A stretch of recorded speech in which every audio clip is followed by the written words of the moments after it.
we're gonna do some slow-paced Hatha yoga. Probably leaning into some restorative / yin-ish kind of ends of the spectrum here tonight. We'll start with some breathing practice, if you're up for it.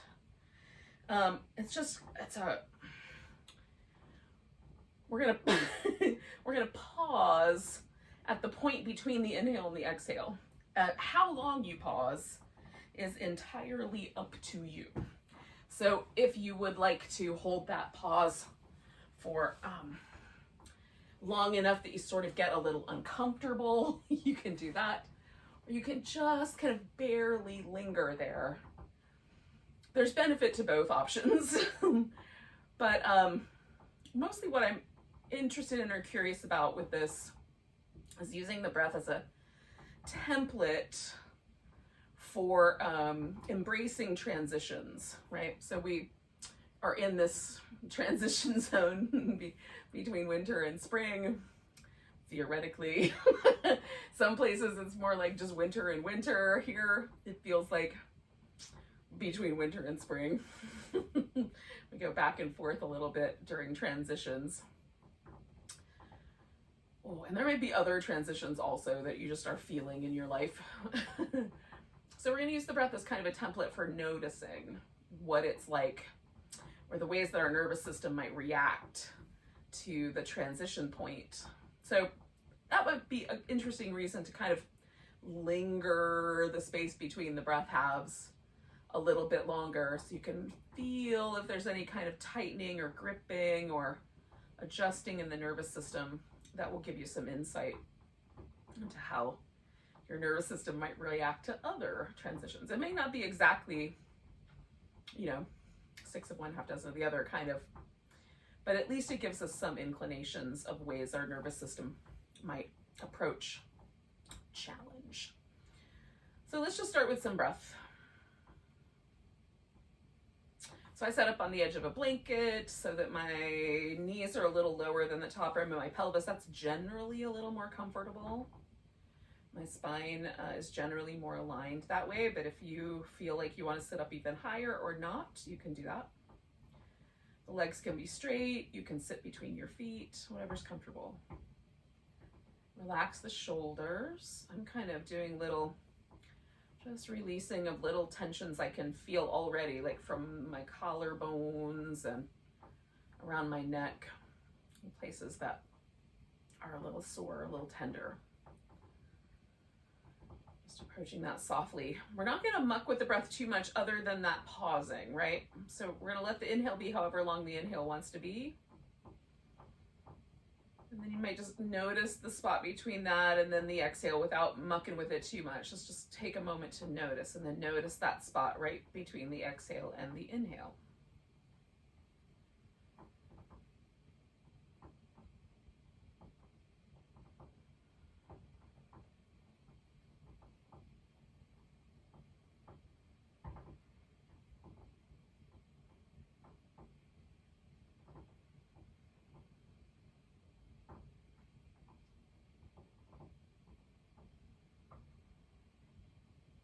Now, if it would help you to count, you can certainly do so. You can count like a 4 count on your inhale, some count on the hold, and then maybe a little longer, maybe a 6 count on the exhale, and some count on the hold, right? And then that will give your mind something to do with itself. If that would be helpful, use it. And just start to sort of lengthen out a little bit that space between the two breaths. So there's a moment where you really get to feel the pause.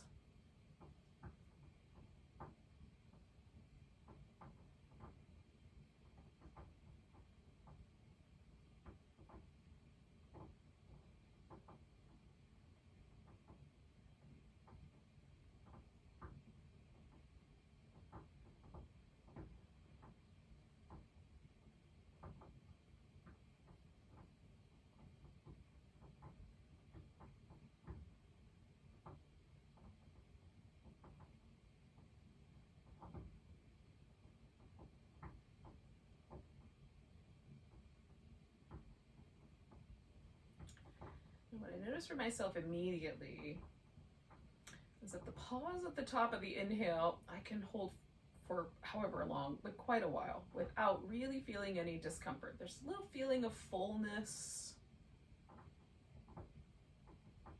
But the pause at the end of the exhale, which clearly there's a biological reason for this, but that, if I hold it for very long at all, there's a kind of almost panic that starts to happen in my nervous system. Now, I think, frankly, I'm not actually holding it to a dangerous point. I think the panic is something to notice for me.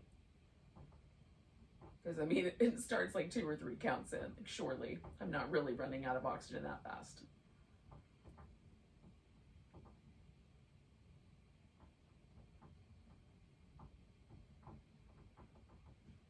So that just all by itself is kind of a little something for me to notice about my nervous system. When it feels like it doesn't have the resources it needs, there's a much stronger reaction than when it feels like it does.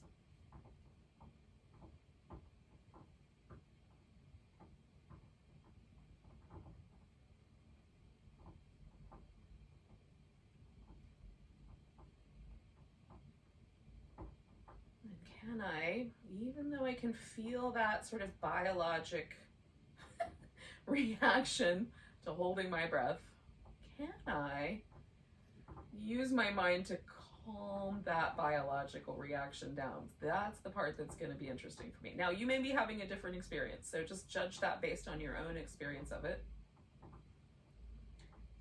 But let's do like 4 or 5 more rounds, just sort of playing with those notions.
Finished with the round that you're on, just let yourself take a few kind of breaths without paying attention. Just notice what you got out of that, if anything at all.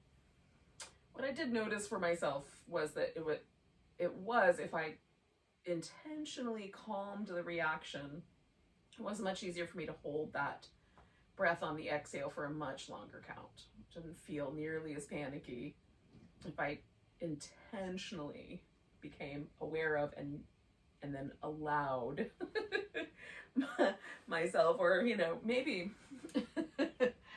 on some level forced myself to relax. It was different. So there's some stuff there for me to mull on as we go along. So I'm gonna do a butterfly shape with my legs, but I'm gonna lie down. So I'm going to invite you to either. You can do a forward bend if you'd prefer that way. Sometimes just opening the back feels really nice. I'm going to do this lying down with a fish pose, so opening the chest this way. I'm in the midst of some online training, and I feel like I've been leaning forward. So for me, going out and back is feeling really nice, and for you, it might be the opposite. Maybe you've been extended into the world and taking a moment to sort of settle into that cave-like forward bend shape. Feel really, really, really nice. In either case, like some variation of the butterfly, feet together, knees open, with support or without. I'm a fan of support, always. And then I've got this lift basically just right at the sort of lower midpoint of my rib cage. So my spine, my rib cage are sort of being held up, and that just makes the lower back back bendiness, the extension there, a little more, because my pelvis is slightly tilted forward. If I do this naturally, it makes it a little more approachable. If I were to slide up the pillow and adjust my pelvis more, I could make the back bend deeper, or I could make it less shallow, less so. I could tuck my tailbone under. So you can play with the tilt of the pelvis and the height of the rib cage and the space in which the support lives to adjust this pose. And if you're in the forward bend, you can elevate the hips, which will sort of tilt the pelvis more forward on its own, or you can build up some support to rest your upper body on if you want less.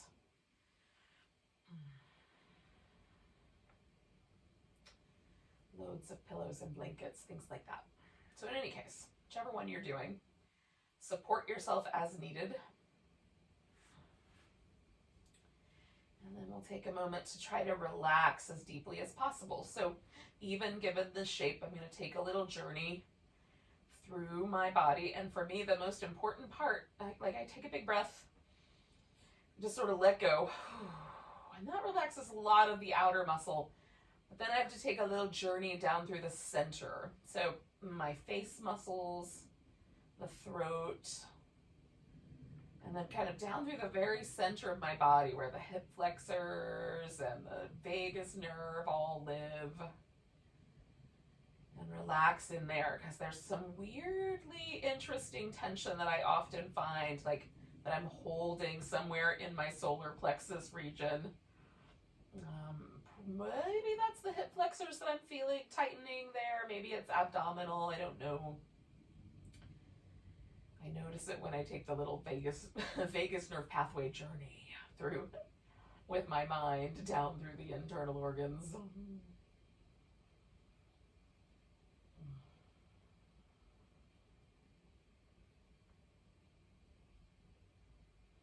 Which might be a bit fanciful, and I'm willing to accept that.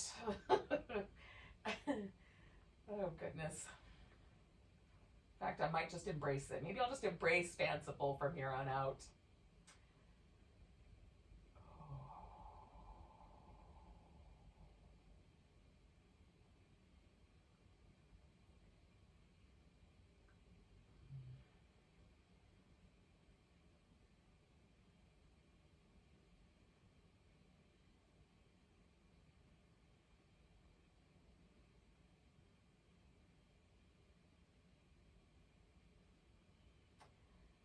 Stay for like another minute or so.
I'm going to start this transition between poses just by straightening out my legs. So if you're seated, you might want to start that transition by rolling yourself up instead.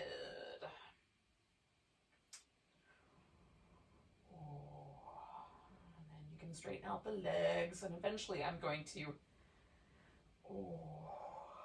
come back to my seated position after a bit of stretching and some other stuff. So if you are already seated, you can stay there, but move around as much as or as little as you like. And if you're lying down, if you joined me there, then we're gonna take whatever time is an appropriate amount of time to kind of rinse out and come back to that shape. Now, we're gonna do 3 hip opening shapes. And one, well, I guess it's still a hip opener. 1 hamstring stretch. It's still technically a hip opener. Leg, even though I feel it more in my legs.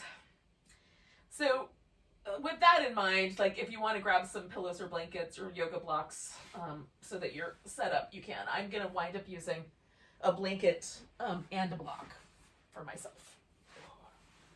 I'll have the pillow handy just in case. So,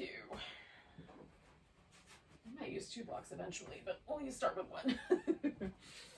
All right. Now,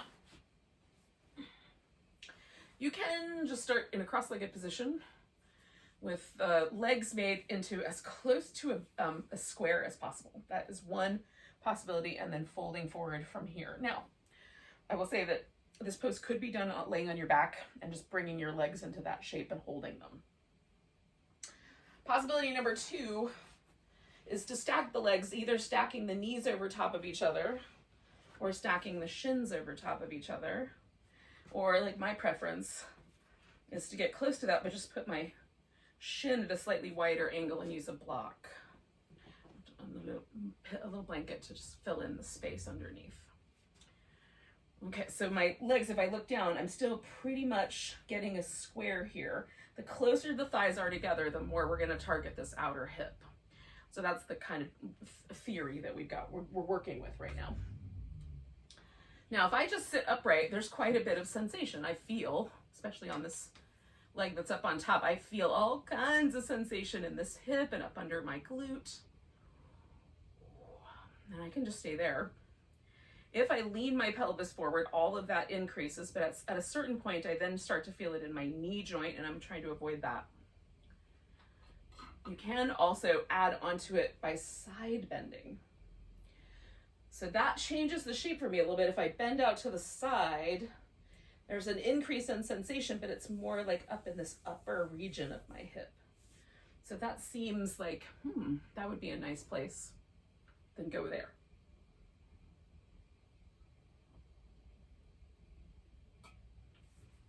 Maybe instead of leaning forward.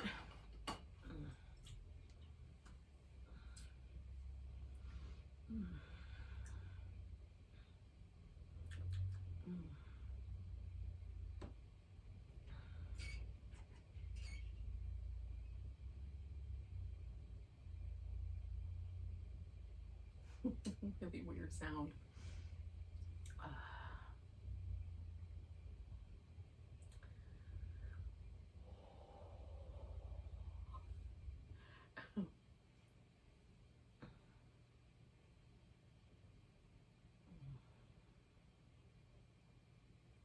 There's a holly tree right outside my window, and I think it was like scratching on the glass. It's a very strange sound. Either that or my house is haunted, one of the 2. Let me know if you see anything. So we're gonna stay here for like another minute.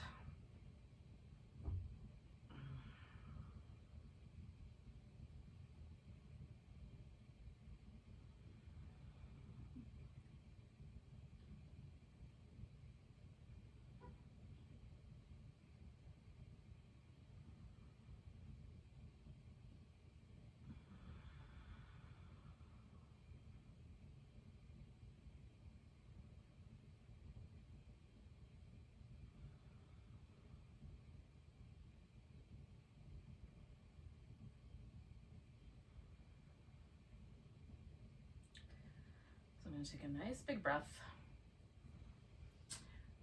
I I was leaning forward a little bit, so I'm floating myself backward. And then this leg that's up on top, I'm gonna take that and put it around to the side.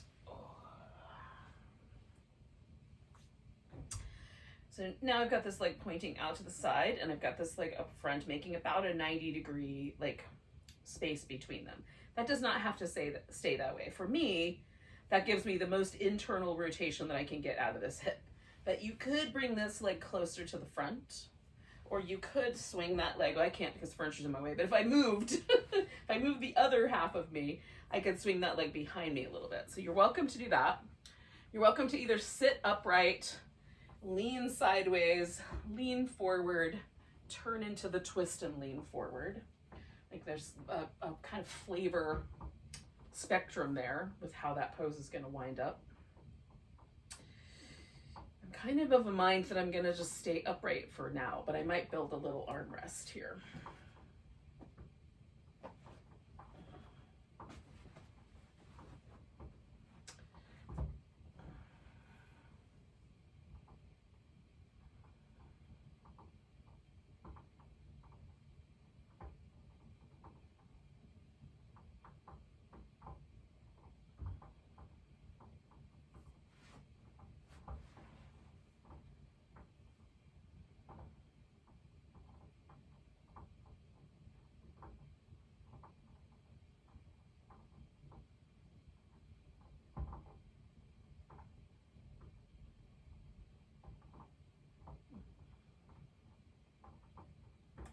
Again, we'll stay for about another minute, and I just, kind of noticed as I said that I was almost like picking myself up out of the pose. So I'm going to try to see if I can relax a little more deeply into the shape.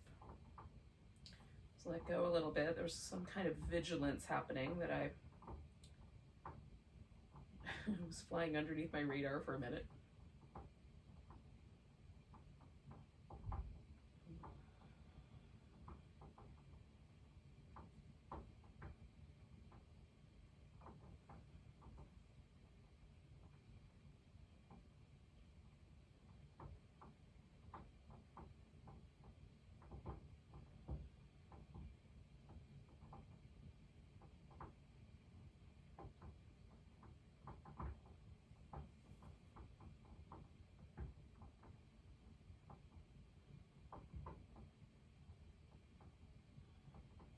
Take 2 more breaths. Now, because I stayed with this shape, with the next shape, I'm going to go into sort of a forward bending swan version. If you were kind of forward bending here, you can keep that and just straighten the back leg all the way out. Or you could do a more upright version of the swan, maybe even reaching back and holding onto that foot, right? So there's a little more of a kind of front of the hip quadricep phenomenon. Sensation ribbon that you add to the pose. I said I was going to do a forward bending one, and then I'm propping myself up into a back bend. So the forward bend might show up in a minute. An observer of my own behavior tonight. It might be the point of yoga, one of the points.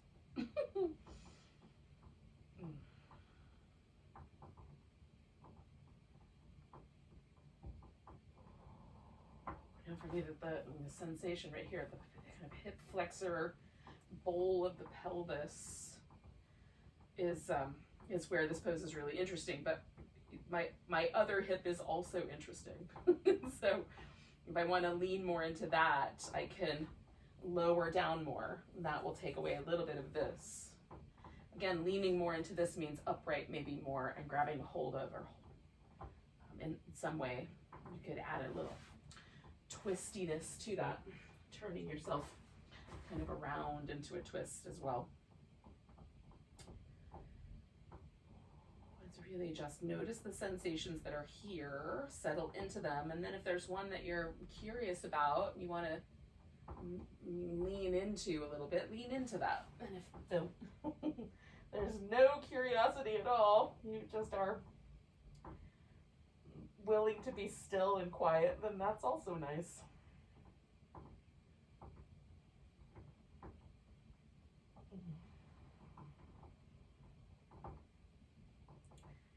we'll stay with this guy for about another minute or so.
About 2 more breaths.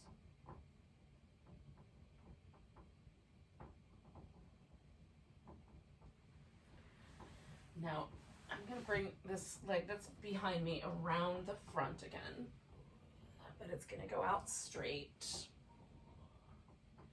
I'm going to leave this leg basically in the same position it's been in this whole time. I just might add a little extra support.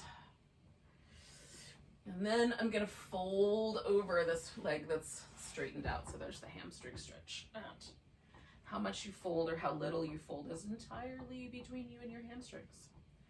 I can do this with a really relaxed, just kind of really kind of give into it, posture. There's a word that I'm looking for that I'm not finding. Surrender. Or I can be a little more active, kind of engage my quads, pull in my foot and push into my hand. Both feel nice. I do some of each. If you have one of those kind of leans a little closer to your inclination, do that one. Or challenge yourself to do the other one and see what comes up. This is the fun. Just make a choice and see what happens.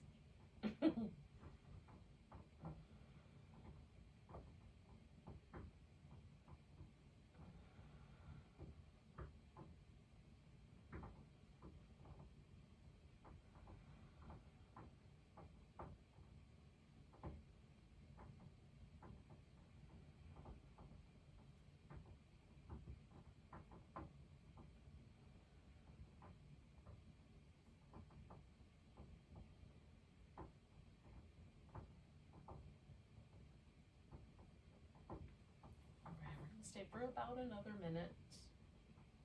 I'm gonna let my last minute be like super relaxed. I was doing everything really super active. And now I'm just gonna surrender.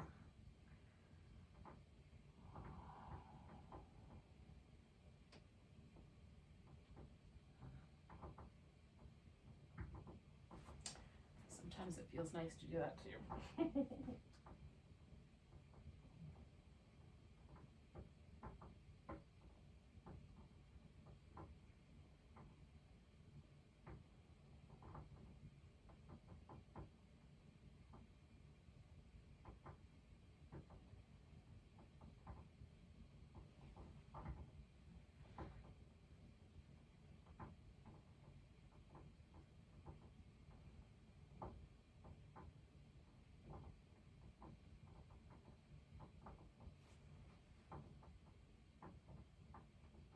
Now, because my back is rounded here, that's going to be the first thing that I change. So as I inhale, I'm just going to lift the upper part of my back so that it's all one long unhinging at the hip there. Straighten out the leg that's been bent this whole time. And I'm going to pause for a moment, just notice. You could lie down here. You could do some little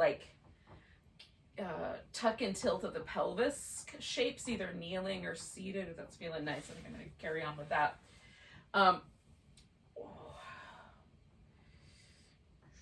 You could do some dance moves.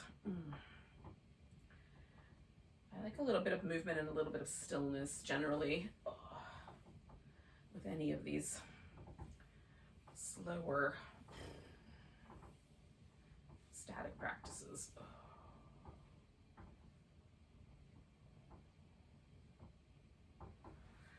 So I'm going to kind of approach the second side first by just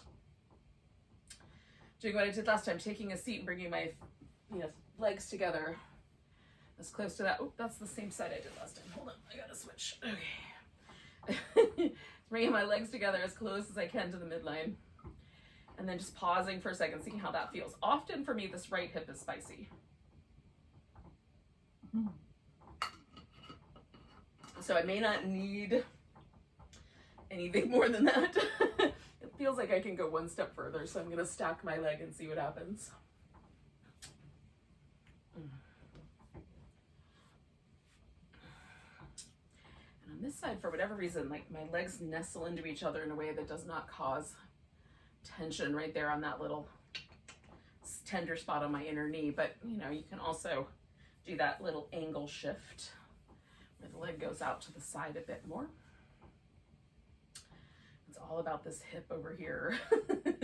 Again, a side bend or bending forward is also ways that you can play with this. You can do a twist also, and that will also play with this kind of outer hip sensation without necessarily loading this kind of outer thigh IT band area that sometimes pulls on the knee in ways that are really uncomfortable and potentially inappropriate.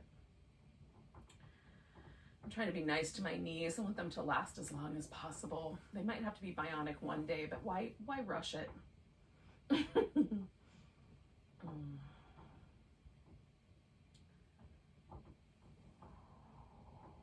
noticing I'm kind of leaning a little bit away from the shape, so I'm gonna take my foot out a little farther and see what happens if I lean into it instead of leaning away from it, right? So just trying to pick up on these little subtle subtle hints from my body that it's like, yeah, that's enough. We don't really need more fun here.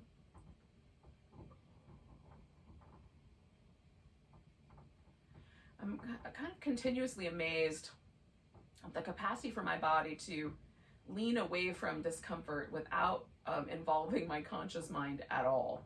It will create a postural imbalance just all by itself in order to avoid feelings any kind of discomfort on any level at all.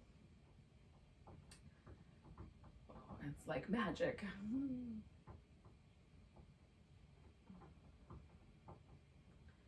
And then I come in here with my conscious brain and try to poke into all the areas that it's so carefully leaned away from. Hopefully it still trusts me, my nervous system. So we're gonna stay for like a little over another minute. Right around that.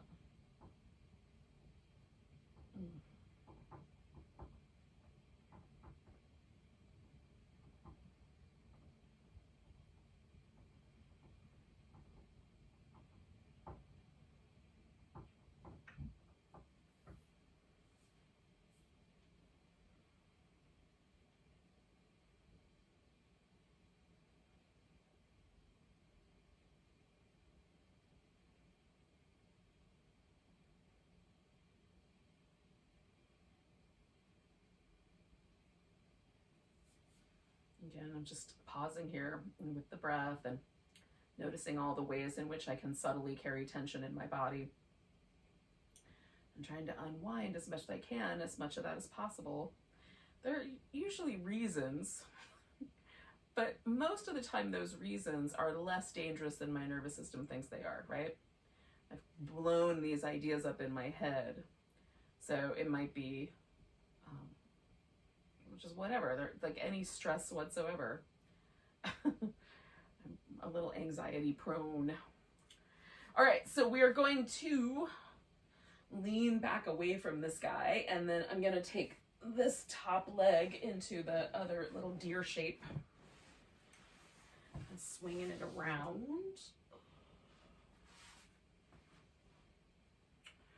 Starting there. And again, maybe you explore a little bit more of a sideways lean, or a little more of kind of leaning into the space between or over the front of that shin. I'm gonna sit again a little more upright. This side does not internally rotate quite as much as the other side. It's a little different range of motion, so I'm a little more leaning to my left probably than I was leaning to my right, although you know, I have not measured them, so it might be pretty close to even. It feels more intense, but everything about my right hip feels more intense, let's be honest.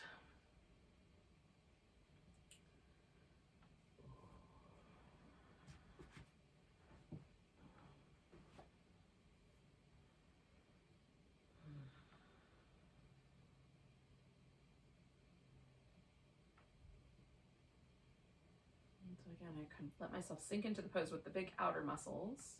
Relax the glutes, relax the abs. And then I take a little journey down through the center and release all the little muscles, the jaw, the eyes, the throat. Anything I'm holding on to in and around my solar plexus.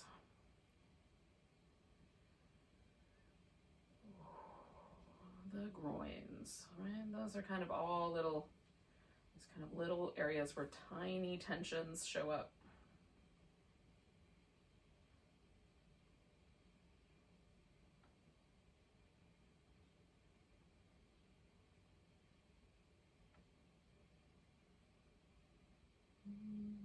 Okay, just a wee bit longer.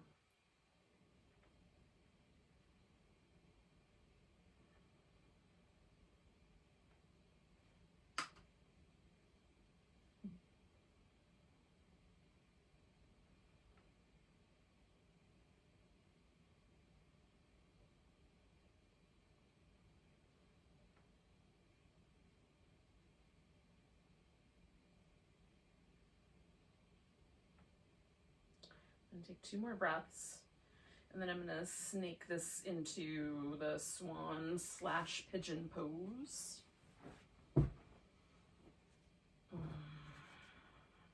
Can you snake into a bird? I'm gonna move in an undulating fashion at the very least. My version of undulating. Oh, goodness gracious. Sometimes I listen to myself and I get slightly entertained. I can only imagine. Oh.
So again, just check in with yourself.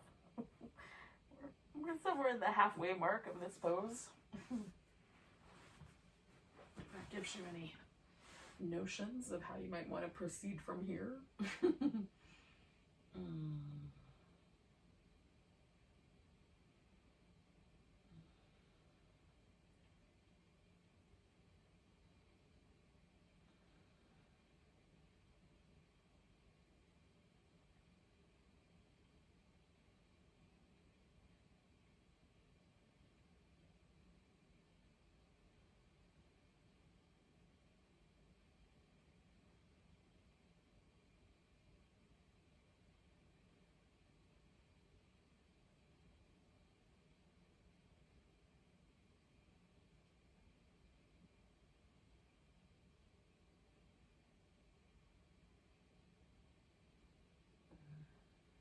less than a minute, you all.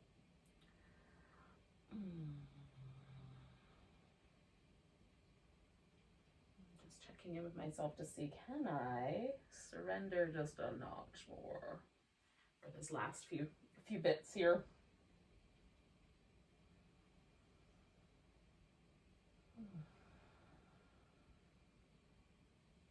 The answer might be I have reached the threshold. The answer might be, no, there's a couple of muscles you're holding onto at your ankle that you could let go of. Oh, goodness.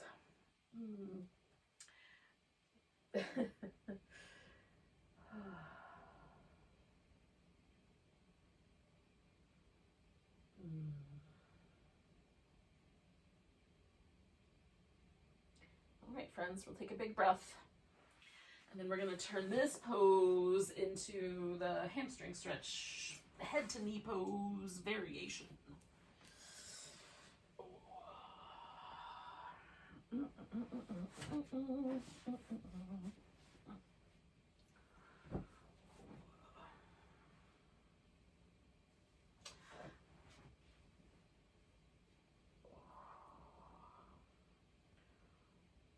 Making a choice, approaching the pose in a particular way, which is a little more muscular. So I'm sort of pulling my hip flexor, you know, trying to squeeze my hip and my thigh together. I'm lifting my kneecaps and my quad is engaged as fully, my quads are engaged as fully as possible. I'm holding onto my big toe and sort of resisting as I push my toe into my hand. So there's all kinds of muscle action happening right now. So that's my approach to this pose right now, is just every muscle in this, in my body mostly. And the left side's a little more relaxed, but every muscle on my right side is quite active.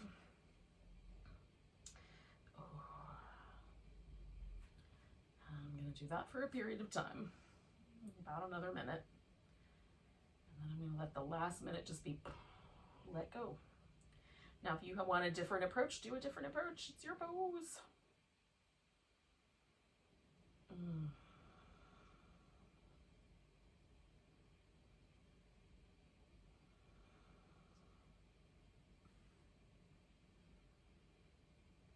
I will say it's easier for me to maintain a super relaxed version of the posture than it is for me to keep all this muscle going. I have to keep checking in and lifting my kneecap again.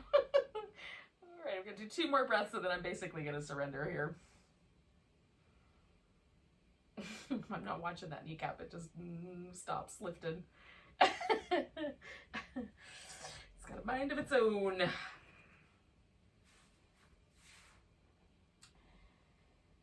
Ooh, so we're inside of just the last minute here. Just maybe a minute left. Not quite.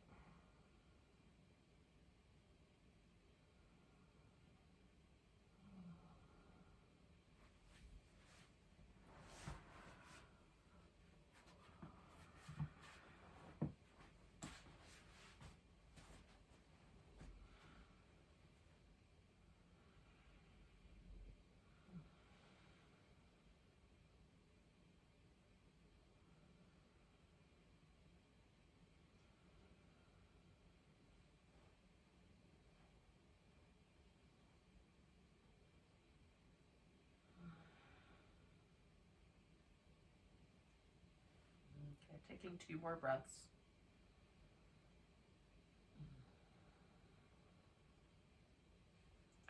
Again, the first thing I'm going to do is just unpack here my spine. I'm going to unroll it. So that's no longer flexed, and then I'm going to unflex my hip. Extend my hip just a little bit. It's not all the way extended, but a little bit.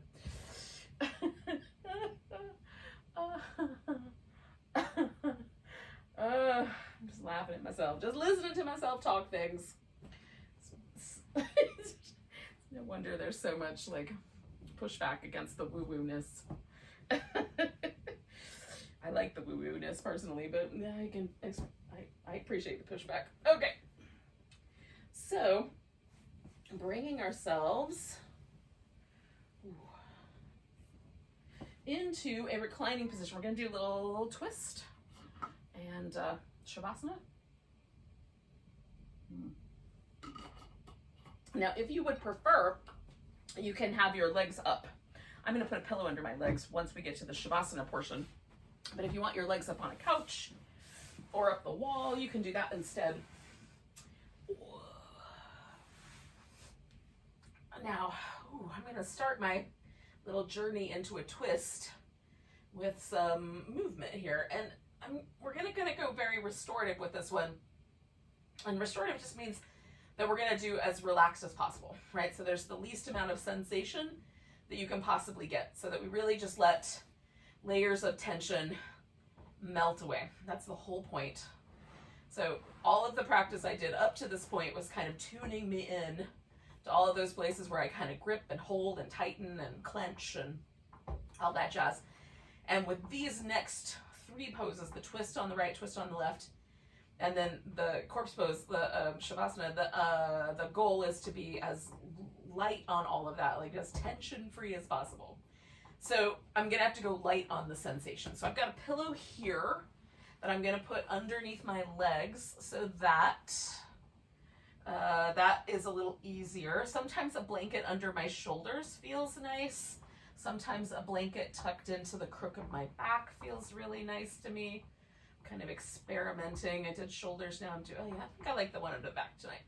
So I'm gonna let myself lean into these props, lean into the floor, and get really soft and relaxed in the body. And I'm not going for a really big sensation in my hip. We've already done that. So it's a super easy going twist. Like build up as much support as you like around the legs. If you want, you can do a little extra. Like I have a rainbow pillow. I wonder if that would make a nice little, like, knee support.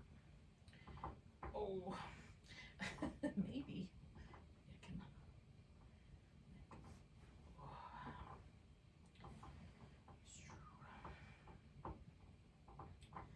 Just kind of give yourself like, whoa, what fluffy things do I have nearby that I could use under the edge of my forehead, or like tucked into the edge of your head, or under a shoulder, or under a wrist. Sometimes that feels nice to actually have the hand supported in a pose. There are versions of restorative yoga where you have like sandbags put on the body, so the body gets really, really heavy. Weighted blankets would probably be similar. They didn't exist back in the day, but or at least I'd never heard of a weighted blanket when I did restorative yoga training. And we used sandbags and things like that. But they would, like, some people have little little bean bags with sand in them that you can put in your palms to make your palms heavy. One, like a little eye pillow would be nice over the eyes. You could do something like that. If you've got those kinds of things at your house, probably nobody has sand-filled bean bags, but if you did, you've got a cornhole set there in the room you're in, and you could go snag a couple of bean bags.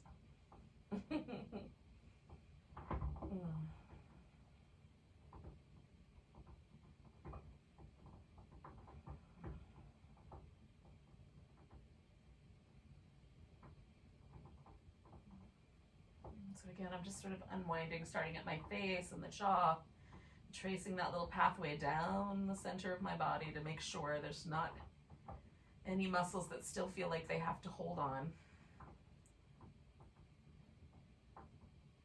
Sometimes they hold on habitually. It's just habitual stress I've been carrying around in my body for decades. It just feels familiar.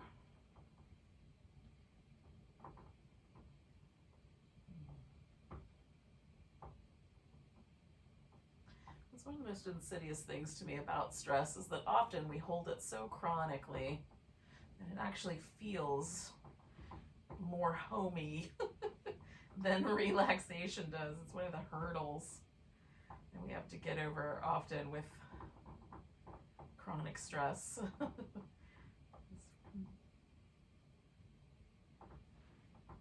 What feels familiar isn't always what feels best.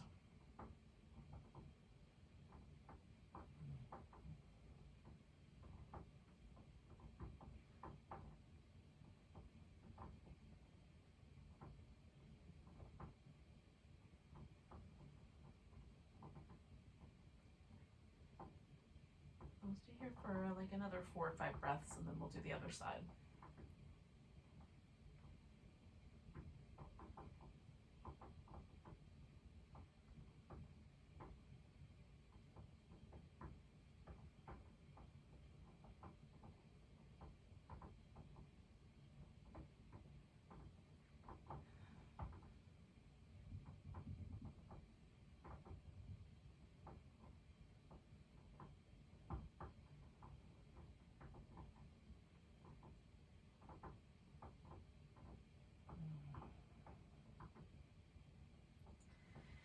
So first I'm just gonna slowly unwind. I'm probably not gonna go right into the other side. I'm gonna give myself a moment to just pause, but I am gonna move all my pillows and props around.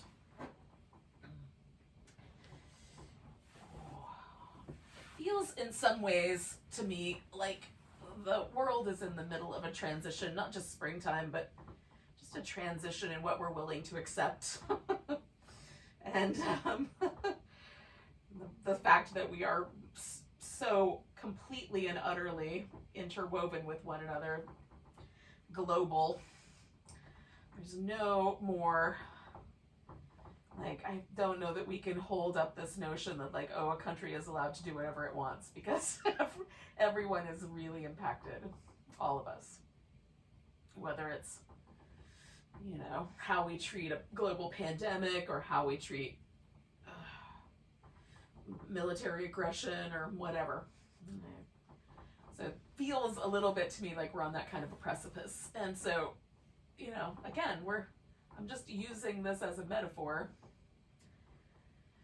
this yoga practice, for how transitions feel to me, and can we as a human race maybe go into these transitioning, you know, as we kind of transition around all of these bigger issues, can we do that with awareness and consciousness and kind of willingness to let go of some of those patterns of tension?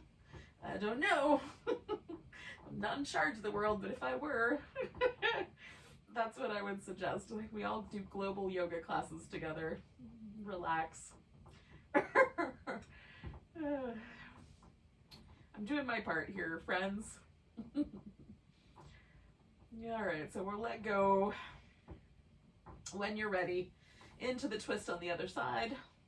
Again, we'll stay for somewhere in the 4-ish minute range. We're letting this pose, a pose where we're literally wound, help to unwind us. Physically winding up so we can mentally unwind. Oh, goodness.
just stay for about another minute.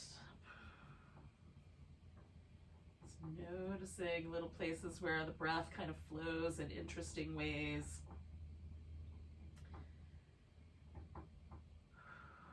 Breath is always a good tool to help you unwind. It will work this way as well.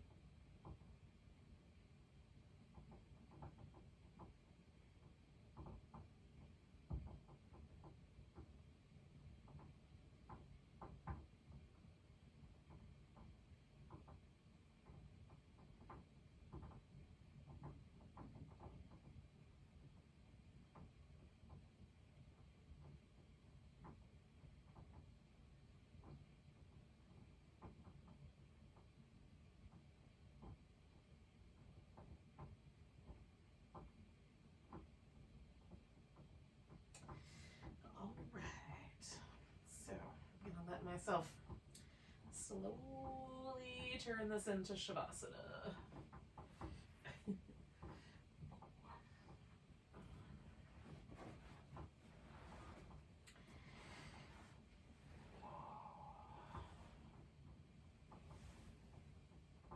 Now, for a lot of people, the low back gets really cranky. So that's why you might want to elevate your legs. Like for me, just putting them over a pillow is really helpful, but resting the shins like up on a couch or a chair will often take some pressure out of the low back and feel really nice. You get a little beneficial lymphatic movement as well.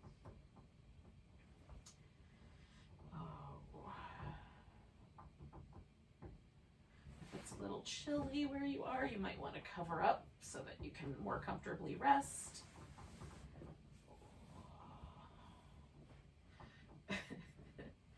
A lot chilly where you are, put a great big huge quilt on. Get real comfy, real warm. Oh.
And you might just take just a little moment, just like one more time, do a little trace down through your body. Make sure it's as completely relaxed as possible. Let the breath flow freely through your whole body.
All right, yogis, take a nice deep breath.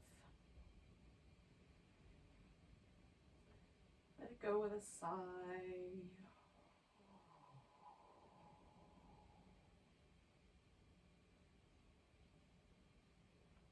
And then as you're ready, you can wiggle and stretch and move.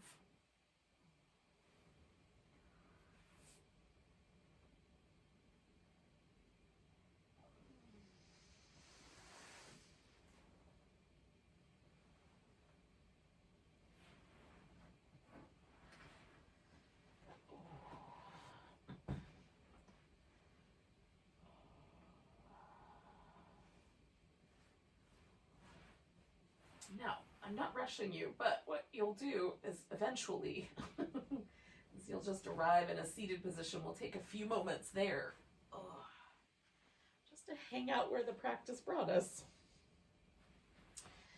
Again, you could sit, like up on a cushion or folded blanket.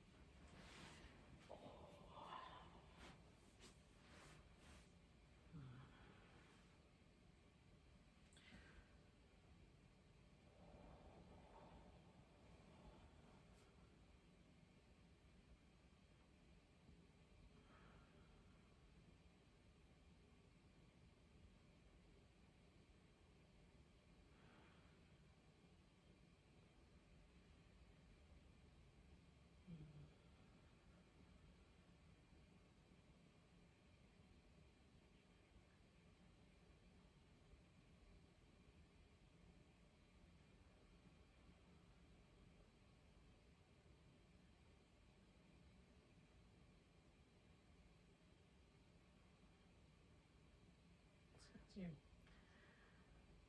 transition into the rest of your day, nighttime life.